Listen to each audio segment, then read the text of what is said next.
ما شاء الله لا حول ولا قوة إلا بالله العلي العظيم. أعوذ بالله السميع العليم من الشيطان اللعين الرجيم. بسم الله الرحمن الرحيم. هنا فوائد، هذه فوائد. الأول المراد بالتصرف أن يكون كل منهما لا يلزم وجها واحدا في الاستعمال فلا ينوب مثله سبحانه ومعاذاه لملازمتهما ولا مثل لدى وإذ لملازمتهما الظرفية. الثاني ينوب عن الفاعل المجرور بالحرف نحو مر بالبستان ونذر في الأمر فالبستان والأمر في موضع رفع على النيابة. الثالث يشترط في المجرور بالحرف حتى يصلح للنيابة ألا يكون مجرورا بحرف التعليل. فإذا قلت يخاف من بأسك يكون نائب الفاعل ضمير مستتر في يخاف عائد إلى المصدر. الرابع إذا كان المجرور مؤنثا فلا تلحق فعله علامة التأنيث فتقول مر بهند لا مرت، ويجوز تقديمه على فعله باقيا على نيابته فتقول بهند مرة. سوال نمبر 37. بأي شيء يختص المصدر والظرف؟ جواب: يختص المصدر بالوصف نحو فهم فهم شديد، أو بالإضافة نحو خدمة الأمير، أو بتحديد عدد نحو ضربت ضربتان. ويختص الظرف بالوصف نحو سيما يوم كامل، أو بالإضافة نحو سيما يوم الجمعة، أو بالعلمية نحو سيما رمضان. فرماتے ہیں فوائد میں المراد بالتصرفی، پیچھے کہا تھا کہ کیا کہا تھا آپ کو؟ جو چیزیں مصدر اور ظرف میں سے متصرف ہے کہا تھا۔ اب اس تصرف سے مراد کیا ہے؟ تو فرماتے ہیں المراد بالتصرف، تصرف سے مراد ان یکون کل منہما، ان میں سے ہر ایک کا ہونا ہے، ان دونوں میں سے ظرف اور مصدر میں سے ہر ایک کا ہونا ہے۔ کیا ہونا ہے؟ لا یلزم وجہا واحدا فی الاستعمال، کلمات میں کلام میں استعمال کرنے میں ایک ہی صورت کے ساتھ یہ لازم نہیں ہونا ہے، ایک صورت کے ساتھ، ایک شکل کے ساتھ، ایک حالت کے ساتھ لازم نہ ہونا مراد ہے۔ یعنی کبھی کوئی اور شکل میں ہے تو کبھی کسی اور شکل میں ہے، کبھی کوئی اور ہیئت میں ہے تو کبھی کوئی اور صورت میں ہے۔ فلا ینوب مثل سبحانہ و معاذہ، پس سبحانہ اور معاذہ جیسے کلمات نائب فاعل واقع نہیں ہو سکتے ہیں۔ کیوں نہیں ہو سکتے ہیں؟ اس لیے کہ وجہ بیان کر رہے ہیں، علت بیان کر رہے ہیں، لملازمتہما، ان دونوں کے لازم ہونے کی وجہ سے، المصدریتا، مصدریت کے ساتھ، یعنی ایک ہی صورت کے ساتھ لازم ہونے کی وجہ سے یہ نائب فاعل واقع نہیں ہو سکتے ہیں دونوں، کیونکہ ایک ہی صورت ہے، وہ کیا ہے؟ مصدریت کے ساتھ یہ دونوں لازم ہے، اس کے علاوہ اور استعمال نہیں ہو سکتے ہیں۔ ولا مثل لدى وإذ، اسی طرح نائب فاعل واقع نہیں ہو سکتے ہیں یہ دو لفظ بھی، کیا؟ مثل لدى وإذ، لدى اور اذ جیسے کلمات بھی نائب فاعل واقع نہیں ہو سکتے ہیں۔ کیوں نہیں ہو سکتے ہیں؟ لملازمتہما، اس لدى اور اذ کے لازم ہونے کی وجہ سے، الظرفیت، ظرفیت کے ساتھ لازم ہونے کی وجہ سے۔ یعنی کیا مطلب؟ یہ ہمیشہ ظرف رہیں گے، ان میں کوئی تبدیلی نہیں آ جائے گی، یہ ایک ہی صورت میں رہیں گے، ایک ہی شکل میں رہیں گے، ہمیشہ ظرف استعمال ہوں گے، لہذا تبدیلی واقع نہیں ہو گئی، ایک ہی حالت میں یہ رہ گئے، لہذا یہ نائب فاعل نہیں بن سکتے ہیں۔ یہ بات سمجھ میں آئی بات؟ جی۔ آگے فائدہ نمبر 2، ینوب عن الفاعل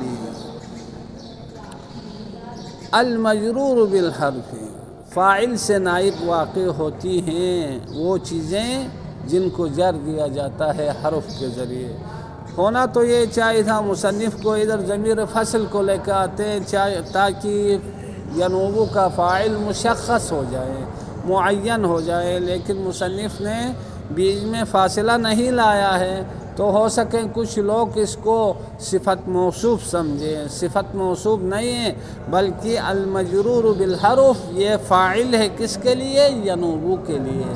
نابا ینوب، قالا یقول، یہ اجوف واوی ہے، شیخ حجاز اجوف واوی ہے، صیغہ مفرد مذکر، اور المجرور الذی یجر بالحرف یا الذی یجر بالحرف، وہ چیز جس کو حرف جر کے ذریعے جر دیا جاتا ہے وہ فاعل کی جگہ میں نائب واقع ہوتی ہے۔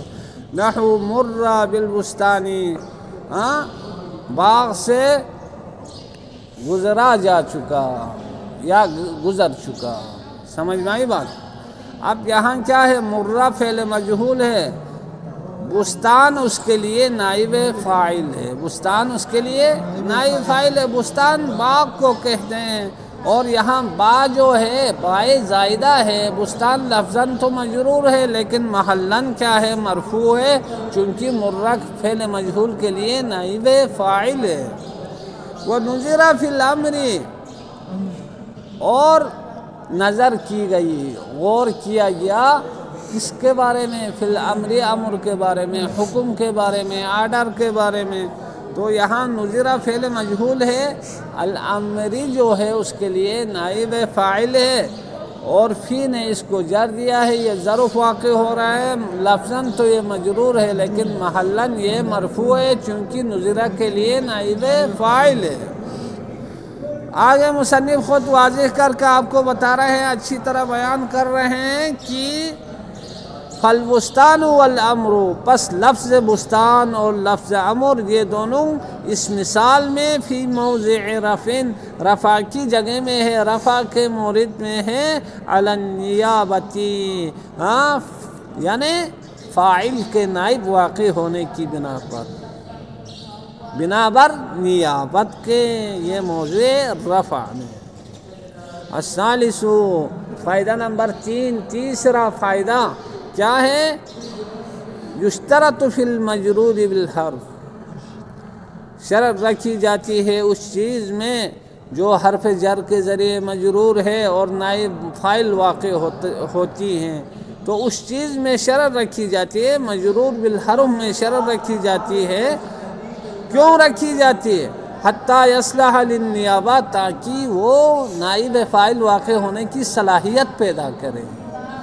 اچھا، کون سی شرط رکھی جاتی ہے؟ اللہ یکون مجرورا بحرف التعلیل، وہ مجرور حرف تعلیل کے ذریعے اس کا مجرور نہ ہونا ہے، یعنی کوئی حرف جو علت کا معنی دیتا ہو اس کے ذریعے نائب فاعل جو واقع ہو رہا ہے وہ مجرور نہیں ہونا چاہیے۔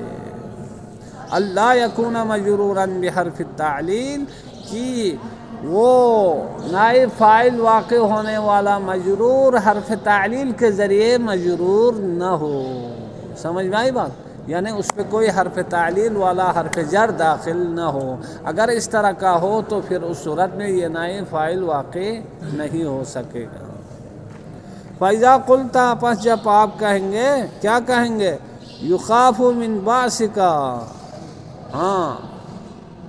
ڈرایا جاتا ہے تیرے خوف سے یا تیرے ڈر سے ڈرایا جاتا ہے۔ اب یہاں کیا ہے؟ من جو ہے تعلیل کے لیے آیا ہے، لہذا علت کو بیان کرنے کے لیے آیا ہے، ڈرایا جاتا ہے کیوں؟ من باسک، آپ کے حرج سے، آپ کے کیا ہے؟ جلال سے، آپ کے کیا کہتے ہیں؟ خوف سے ڈرایا جاتا ہے۔ تو یہاں کیا ہے؟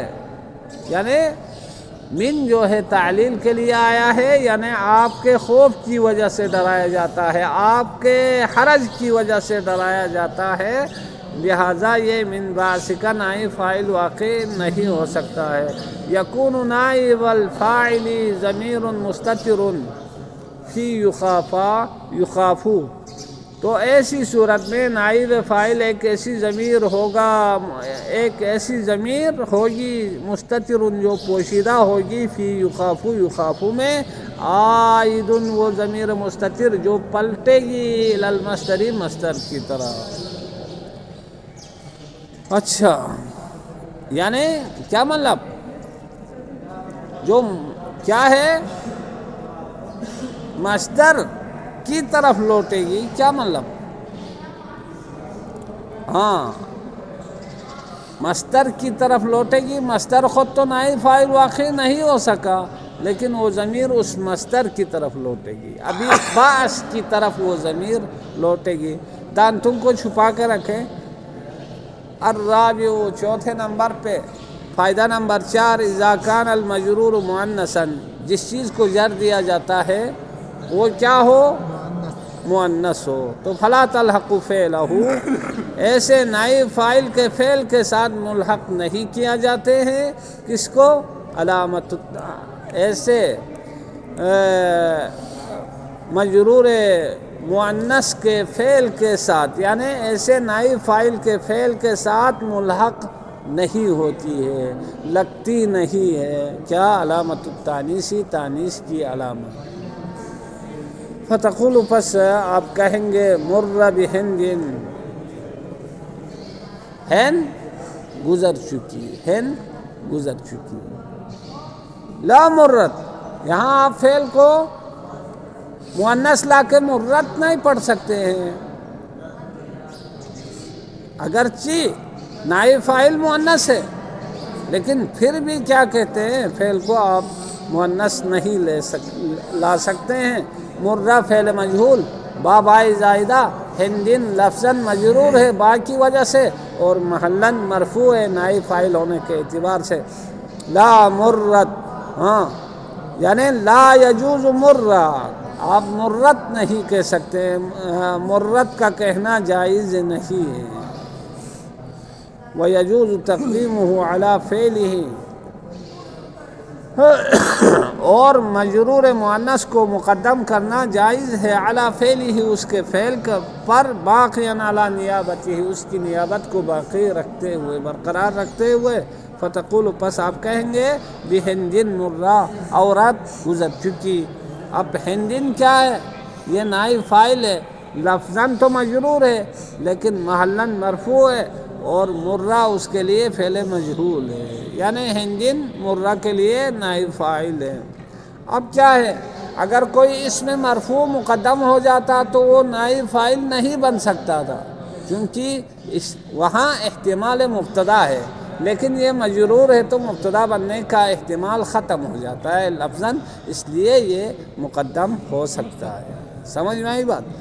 اچھا، پیچھے سوال نمبر 37 میں کہا تھا کیا؟ بِأَيِّ شَيْءٍ يَخْتَصُّ الْمَصْدَرُ وَالظَّرْفُ، کس چیز کے ساتھ مصدر اور ظرف خاص ہوتے ہیں، مختص ہوتے ہیں؟ تو جواب میں فرماتے ہیں، بات سمجھ میں آئی؟ بِأَيِّ شَيْءٍ يَخْتَصُّ الْمَصْدَرُ وَالظَّرْفُ، کس چیز کے ساتھ مصدر اور ظرف مختص ہوتے ہیں، خاص ہوتے ہیں؟ جواب نمبر 37، یختص المصدر بالوصف، ہاں، مصدر خاص ہوتا ہے وصف کے ساتھ۔ یعنی کیا مطلب؟ وہ مصدر صفت کے ساتھ استعمال ہوتا ہے، مصدر خود موصوف واقع ہوتا ہے اور اس کے لیے صفت لائی جاتی ہے۔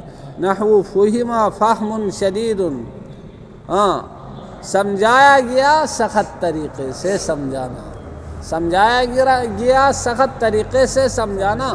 اب فہم سے فہم کیا ہے؟ مصدر ہے، اور یہ موصوف واقع ہو رہا ہے، شدید اس کی صفت ہے، صفت موصوف مل کر کیا بنے گا؟ فہم کے لیے نائب فاعل بن جائے گا، فہم کے لیے نائب فاعل بن جائے گا۔ اچھا، او بالاضافتی، یا مصدر مختص ہوتا ہے کس کے ساتھ؟ اضافت کے ساتھ۔ نحو خدمت خدمت الامیری، خدمت کی گئی امیر کی خدمت جیسی، جس طرح امیر کی خدمت کی جاتی ہے اسی طرح خدمت کی گئی ہے۔ اچھا، تو خدمت کیا ہے؟ فعل ہے، فعل کون سا فعل؟ فعل مجہول۔ اچھا، خدمت مضاف ہے، امیری مضاف الیہ، مضاف الیہ مل کر کیا بنے گا؟ نائب فاعل بن جائے گا۔ اور دیکھو خدمت مصدر اضافہ ہے، کس کی طرف اضافہ ہے؟ امیر کی طرف اضافہ ہے۔ او بتحدید عدد، یا عدد کو معین کرنے کے ساتھ، حد بندی کرنے کے ساتھ، محدود کرنے کے ساتھ مصدر کو خاص کیا جاتا ہے۔ نحو ضربت، مارا گیا، کتنی بار؟ ضربتان، 2 بار مارا گیا۔ اب یہاں کیا ہے؟ ضربت فعل مجہول ہے، ضربتان یہ اس کے لیے نائب فاعل ہے۔ یہاں 2 بار مارنے کو بیان کیا جا رہا ہے۔ کتنی بار مارا جا چکا؟ 2 بار مارا گیا۔ اب کیا ہے؟ یہ ضربتان نائب فاعل ہے۔ اگر آپ کو ہدایت کی بات یاد ہے تو وہاں کہا تھا مفعول مطلق کے استعمال کرنے کے 3 طریقے ہیں۔ یعنی کیا مطلب؟ مفعول مطلق کو ذکر کیا جاتا ہے کس کے لیے؟ 3 چیزوں کے لیے، تاکید کے لیے، نوعیت کو بیان کرنے کے لیے، اور عدد کے لیے۔ یہی جو عین والی بات ہے یہ عدد والی ہے۔ اچھا، اس سے اوپر کیا؟ یعنی نوعیت میں پھر آگے اضافت کی بات آئی تھی، سمجھ میں آئی بات؟ تو یہ نوعی بھی ہے اور اضافی ہے۔ اور تاکیدی کی مثال جیسے فہم شدید، یہ تاکیدی ہے۔ وَيَخْتَصُّ الظَّرْفُ بِالْوَصْفِ، اور ظرف خاص ہوتا ہے وصف کے ساتھ، یعنی صفت کے ساتھ۔ نحو صِیمَ یوم کامل، روزہ رکھا گیا ایک مکمل دن۔ اب یوم کیا ہے؟ موصوف ہے، ظرف ہے، کامل اس کی صفت لائی گئی، صفت موصوف مل کر صِیمَ کے لیے نائب فاعل ہے۔ او بالاضافتی، یا ظرف خاص ہوتا ہے کس کے ساتھ؟ اضافت کے ساتھ، کہ اس کو اضافہ کیا جائے، یہ اضافہ ہوتا ہے، مضاف ہوتا ہے کسی اسم کی طرف۔ نحو صِیمَ یوم الجمعۃ، روزہ رکھا گیا جمعے کے دن میں۔ اب یہ یوم ظرف ہے، یہ اضافہ ہے کس کی طرف؟ جمعتی کی طرف اضافہ ہے، اور یہ مضاف الیہ مل کر کیا بنے گا؟ صِیمَ کے لیے نائب فاعل، یعنی ظرف نائب فاعل واقع ہو گیا۔ او بالعلمیتی، یا تو ظرف خاص ہوگا کس کے ساتھ؟ علم کے ساتھ، نام کے ساتھ، یعنی ظرف ایسا ہوگا جو کسی چیز کا نام ہوگا۔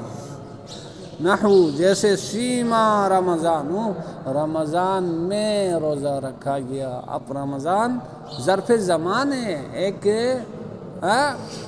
یعنی زمانے کے محدود دنوں میں روزہ رکھا جاتا ہے۔ آپ نے رمضان میں پڑھا ہے، رمضان آپ نے اشباع کیا نا، بتا رہا آپ نے اشباع کر کے رمضان ان پڑھے نا۔ نہیں، آپ نے غلط سنا ہے، کان کو صاف کرو۔ رمضان، چونکہ مجھے پتہ ہے یہ غیر منصرف ہے، اس میں 2 سبب ہے، ایک تو علمیت ہے، دوسرا الف نون زائدتان ہے، یہ غیر منصرف ہے، لہٰذا کیا ہے؟ غیر منصرف پہ تنوین نہیں آتی ہے، اور یہ صِیمَ کے لیے نائب فاعل ہے، اور ظرف بھی ہے، ظرف زمان، مکان نہیں زمان ہے۔ وصلی اللہ علی محمد وآلہ الطیبین الطاہرین۔